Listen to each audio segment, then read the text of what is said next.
All right, let's chat about the eight-headed figure. Now, this is a measurement system for helping you figure out the proportions of the human body by replicating the length of the head 8 times. Now, some actually go with 7.5 or even 7. There's some debate there. Each one has a slightly different stylistic effect. But we're going to go with 8 because I think it's nice and clean, easy to remember. And of course, another disclaimer, this is just a starting point, right? There are all different types of bodies. This kind of just gives us somewhere to jump off from. So first of all, we're going to set up our guidelines. And for this, we need 8 equal sections. So if you think about that, that's going to be 9 marks, right? Because there's a top, a bottom, plus all the dividing lines. If you're working on a vertical sheet of copy paper or in a sketchbook, you can use 1-inch tick marks. If you're working on something smaller, you can use 3/4 inch or even 1/2 inch. So I'm going to go ahead and make these 8 lines. So here we go. We've got 0, or actually again 9 lines. Plus 1, 2, 3, 4, 5, 6, 7, and 8. And I'm going to trace across. Now, to be extra safe, I'm going to measure on the other side as well. Now, since we're going to be doing frontal and profile, I want to make sure that these lines go all the way across my page. From left to right. Okay, so again, we've got the 0 on top, and then let's go ahead and trace and connect them.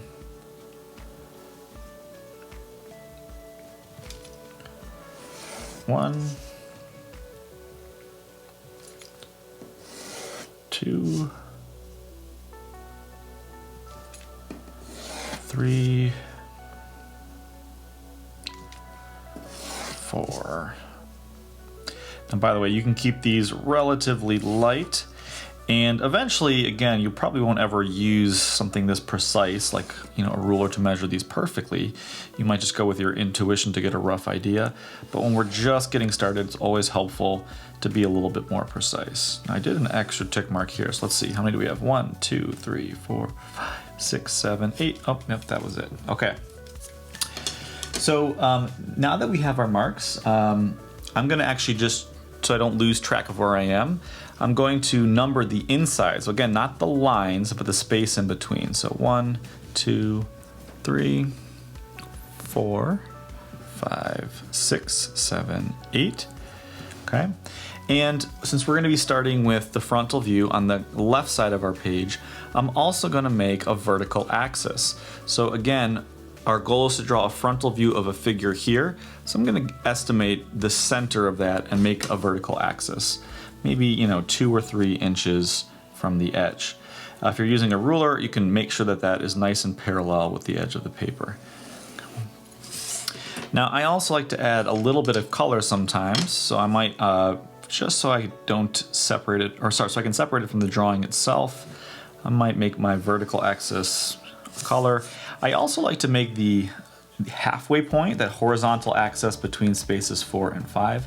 I like to make that a color as well. So it just kind of reminds me where the midpoint of my figure is. Okay, so let's get started with the frontal view. Now, again, the 8-head system is based on the measurement of a head, so it's really important that the first thing we do is draw a head. I'm going to use some of the basic measurements we discussed with the proportions of the head in a previous video, just to get that, that top kind of half egg shape here. Might do a quick midline, that sort of jaw shape underneath it. Okay, if you wanted to briefly suggest, I don't know, some eyes, there's my quarter line and a nose, you could do that. But honestly, all we really need is a head shape, okay, something close to that. But it's really important that it starts and stops on the edge of each of these lines, okay? So at the bottom of our first head is, of course, the chin. That's an easy one. And now we're gonna use that head length to talk about key parts of the body that they intersect with, okay? Now, before we get started, let's pop in a neck here, and we can also draw in some shoulders, which are going to angle down. And usually in the structural stage of a drawing, for joints, I'll just do circles for now. So notice these circles are beneath the chin line.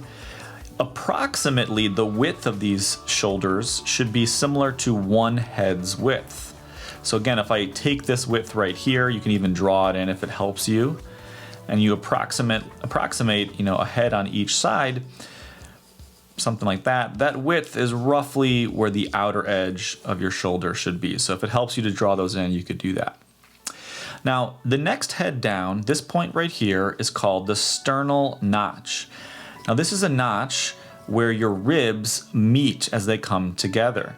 So you can actually feel this on your body if you put a finger, kind of start almost by your stomach and move up until you hit a bone there, right in the middle of your chest. That is the sternal notch. And it's also important to think about the body as the chest is an area that doesn't really move on its own. There are some parts of the body that are very flexible, but the chest and the shoulders all are pretty rigid. Now, some people like to draw for the chest something like this, which is fine. Just an oval shape, and that indicates, again, your chest, the top of your rib cage is not going to really move. Personally, I like to draw a form that's just a little bit more nuanced and kind of mirrors the rib cage. So you're welcome to draw just that oval, but what I like to do is make a shallow V, and then I have that V travel up and out towards the shoulders. So I prefer this shape here, because it kind of shows our chest getting wider towards the shoulder. It reminds us of the structural rib cage that's underneath. Okay, but whatever you do, make sure that that notch is right here. That's the point where your actual ribs meet each other. So let's move on. Now, a lot of times when we're thinking about the torso, we imagine as this one giant thing, right? You might go from your arm all the way down to like your waist. But all this stuff in the middle here is very mushy, okay? This is where your abdomen muscles are, your stomach, and that part is very flexible. Some people think about almost like an accordion, where the chest is the fixed top, the hips are the fixed bottom, and the stomach area is the flexible part in the middle. So I'm actually not going to draw any type of rigid structure there. Instead, I'm going to go down to the hips. And this brings us to our third head measurement, which is essentially the belly button. Okay. Now, it's not always precisely here, but again, approximately it's there. And it also can tell us where the hips begin. Now, the hips are also very rigid. For a hip shape, similarly, you could do an oval, and depending on the body type, that oval could be wider or more narrow than the shoulders. But again, I like to do something a bit more specific. So I almost think about like a bathing suit bottom or underwear or something like that, that just sort of curves down and then has two diagonal lines that come to our fourth point, which is going to be the crotch, which we'll get to in just a second. So I personally like a shape like this, but again, if this is overwhelming or confusing, you can always just do a nice oval like we did on the top for the first run. Okay. Now again, depending on the type of body, the type of person, you absolutely may want to make this a little bit wider. Let's do something like this, like that would be fine too. On some bodies, it'll be wider than the shoulders. On other bodies, it'll be more narrow. Okay. So again, everything here is very, very flexible. If it helps you, you can draw a little vertical oval here for kind of where those abs are. That's definitely not required. I'm gonna go ahead and label this as the crotch. Now notice the crotch is really the midpoint of our body, so already halfway down on that vertical axis. Before we go any further, let's talk a little bit about arms. Another nice thing about this head system is at the third head mark, we also have the top of the elbows. Our arms are actually quite long. You might not think so because they're often in motion, but they really stretch quite a far ways down. Now again, using my vertical axis for now, I'm going to try and estimate. These circles represent my elbows. Again, in this early stage of drawing, I don't really worry about muscle structure or anything like that. I'm just kind of having some maybe gently curved tubes to connect my body. I can get more detailed on the next step. Now similarly, the crotch line, that midpoint, is also about where our wrists are. So again, I might draw some circles here. And I'm going to have a just slightly shorter set of tubes here to show our forearms. If you want to suggest a little bit like the shapes of the arms, right, they do tend to get narrower near the wrists. Generally speaking, of course, the top portion of our arms are going to be a little bit wider, so you can kind of suggest that in this tube form if you'd like. Okay. Now we're going to actually jump down 2 lines to the bottom of the knee. Now our knees are quite a bit further in than our shoulders. They don't want to be flying out here. This is for someone who's just kind of standing in this very like rigid way, right? So I'm going to draw 2 circles for my knees, and I like to draw them first so I know what I'm going to connect to, because our legs are really long. The femur bone that's inside starts here at almost at really the corner of our hip and comes all the way down. So it's a huge section. When you're fleshing out sort of your structural tubes, again, they can be just some gentle curves for now.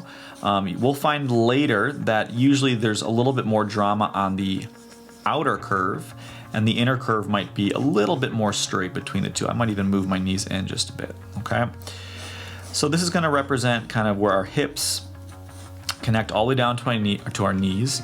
And this 5th line here is essentially mid-thigh, okay? Mid-thigh. And these kinds of systems of measuring can be really helpful because, in addition to thinking about the whole body, every now and then if I'm drawing someone, I might just do a quick measurement with my pencil of the head if I didn't have all these lines marked off, and just check, okay, crotch to here, that's the mid-thigh, perfect. Mid-thigh to knee, that's the right size, okay? All right, so we've got our knees, let's keep going. Now, the next major joint, let's actually label this. We'll do bottom of the knee. The next major joint are the ankles. They're going to be right below your knee, and make sure that they are above the 8 line. Okay, I mentioned some bodies, like in reality, are actually closer to 7.5. It kind of depends on your sense of perspective, if your feet are sort of tilted down or not, but the ankles are not way down here. They're sort of floating in this bottom head box. So for my shins, again, you could just do a very simple kind of straight connection like this, or if you want to be closer to reality, your tubes can kind of taper where the widest part is in the middle of this 7 box, okay? So again, this is very loose and rough for now, but that'll start to give us the sense of that calf muscle that protrudes right again here about the middle of the 7th box. And for your feet, people often make them really skinny, but they're quite wide. So when you're drawing a foot, it might be just kind of a triangle shape for now, but make sure that it's pretty wide. Otherwise, there won't really be any sense of weight. And feet are quite a bit more complicated than this, but we'll talk about that when we get to refinements later. So some kind of, triangle-ish shape is fine for the time being. I'm a little bit off the center of my axis, but that's okay. If I had more time, maybe I'd shift everything over this way. Now, the one thing that we forgot are hands, which again, believe it or not, when your fingers are totally straight like this, they actually go almost all the way to this mid-thigh line, which seems very long, but if you stand up right now, you'll find out that's where they live, okay? With the hand, I also like to think about sort of 3 parts. You've got this sort of the palm part, the fingers, and those are about equal length, and then the thumb is sort of its own thing. So if I'm drawing a hand that's maybe resting in place, I may just draw kind of a triangle shape for the palm, an opposite triangle shape to represent all the fingers, okay? And then like an individual thumb shape. Something like that may be good for now. But if you want to make it even simpler, you could just do, 2 shapes. Some people do a circle and kind of like a rectangular shape, something like that. But again, remember your palm and fingers are about the same length, okay? So here we have a really nice starting structure for our human figure. And at this point, you can of course decide things like the amount of body fat, the clothes, etc., to make adjustments.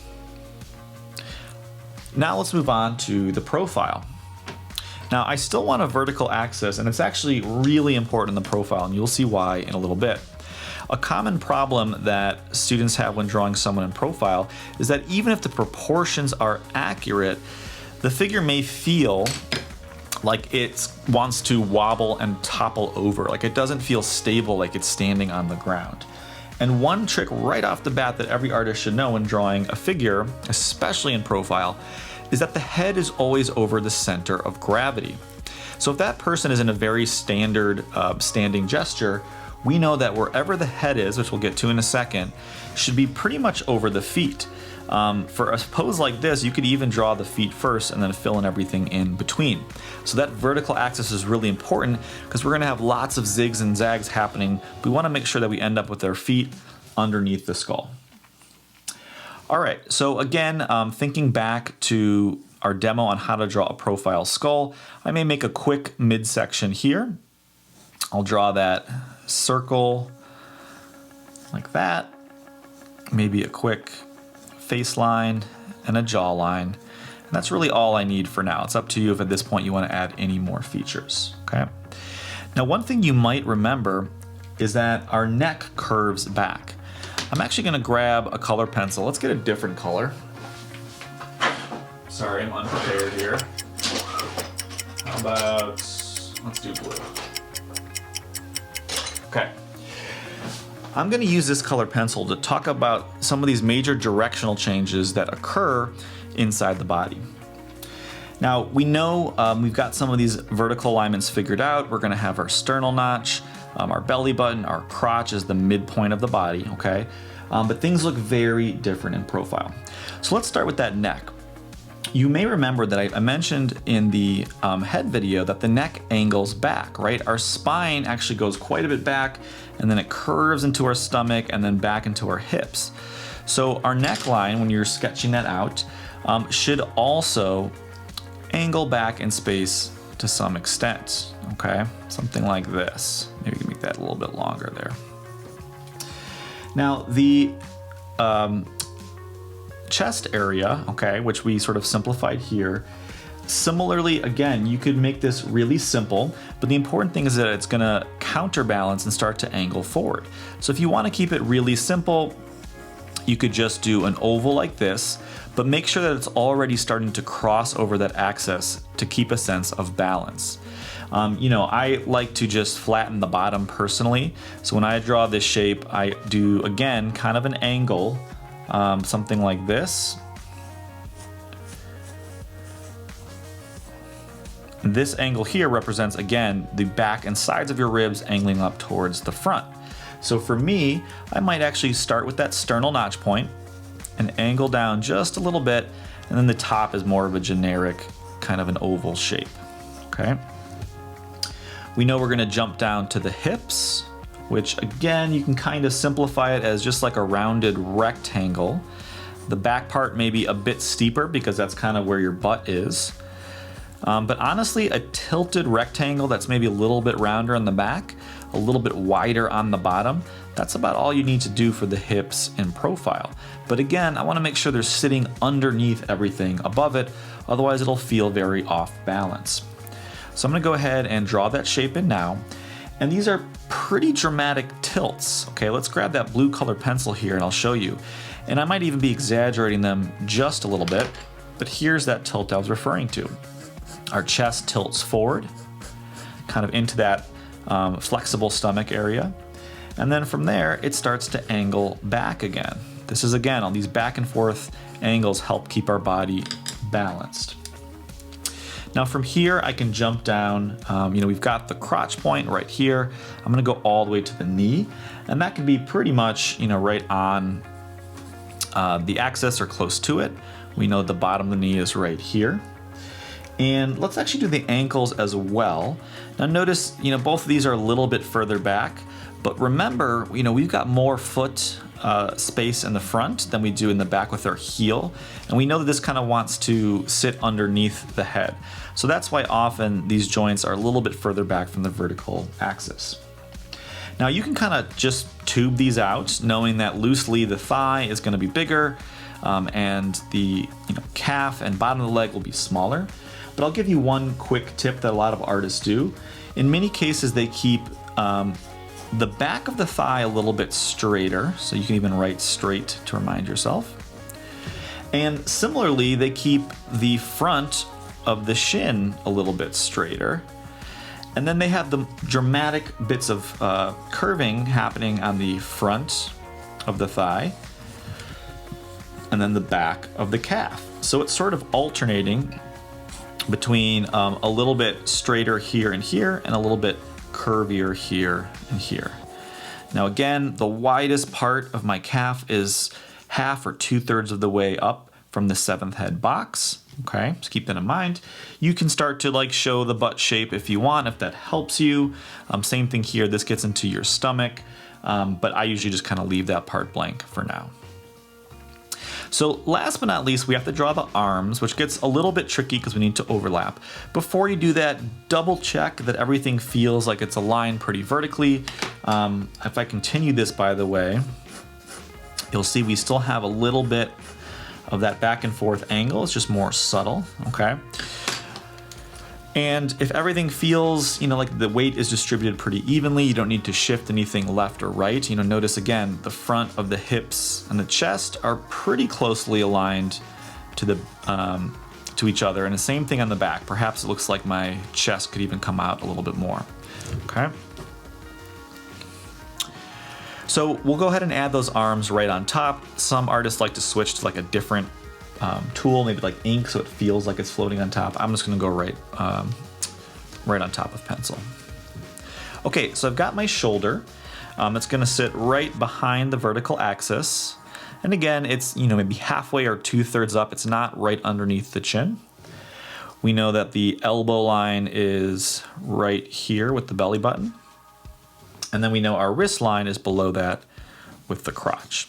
So for now, I'm just gonna go ahead and flush those out, maybe a hair thicker for the top portion of the arm and getting progressively thinner towards the bottom. I'll do my kind of like triangular wedge shape for the palm, for the fingers, and then my thumb for now can just be its own little shape, okay? So, when this is done, hopefully you have something close-ish to a human. You can already see how, skin or clothes can lie on top of this. Here's that curve of our shoulders that goes into the small of our back, out to the butt, and then down through the legs, okay? But that's gonna come in our next step. You can always erase any additional guidelines if they are distracting, but we're ready to move on to detail.